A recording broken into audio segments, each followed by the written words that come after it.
The book of Acts, chapter 14, NIV. At Iconium, Paul and Barnabas went as usual into the Jewish synagogue. There they spoke so effectively that a great number of Jews and Greeks believed. But the Jews who refused to believe stirred up other Gentiles and poisoned their minds against the brothers.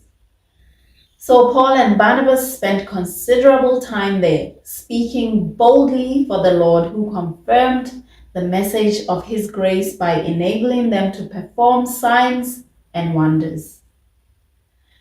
The people of the city were divided. Some sided with the Jews, others with the apostles. There was a plot afoot among both Gentiles and Jews, together with their leaders, to mistreat them and stone them. But they found out about it and fled to the Lycaonian cities of Lystra and Derbe and to the surrounding country, where they continued to preach the gospel. In Lystra, there sat a man who was lame. He had been that way from birth and had never walked. He listened to Paul as he was speaking. Paul looked directly at him and saw that he had faith to be healed, and called out, "Stand up on your feet." At that, the man jumped up and began to walk. When the crowd saw what Paul had done, they shouted in the Lycaonian language, "The gods have come down to us in human form." Barnabas they called Zeus, and Paul they called Hermes, because he was the chief speaker. The priest of Zeus, whose temple was just outside the city, brought bulls and wreaths to the city gates because he and the crowd wanted to offer sacrifices to them.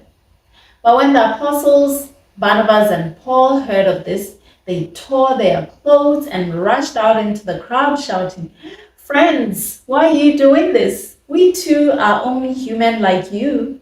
We're bringing you good news, telling you to turn from these worthless things to the living God who made the heavens and the earth and the sea and everything in them. In the past, he let all nations go their own way. Yet, he has not left himself without testimony. He has shown kindness by giving you rain from heaven and crops in their seasons. He provides you with plenty of food and fills your hearts with joy." Even with these words, they had difficulty keeping the crowd from sacrificing to them. Then some Jews came from Antioch and Iconium and won the crowd over. They stoned Paul and dragged him outside the city, thinking he was dead. But after the disciples had gathered around him, he got up and went back into the city. The next day, he and Barnabas left for Derbe. They preached the gospel in that city and won a large number of disciples. Then they returned to Lystra, Iconium, and Antioch, strengthening the disciples and encouraging them to remain true to the faith. "We must go through many hardships to enter the kingdom of God," they said. Paul and Barnabas appointed elders for them in each church, and with prayer and fasting, committed them to the Lord, in whom they had put their trust.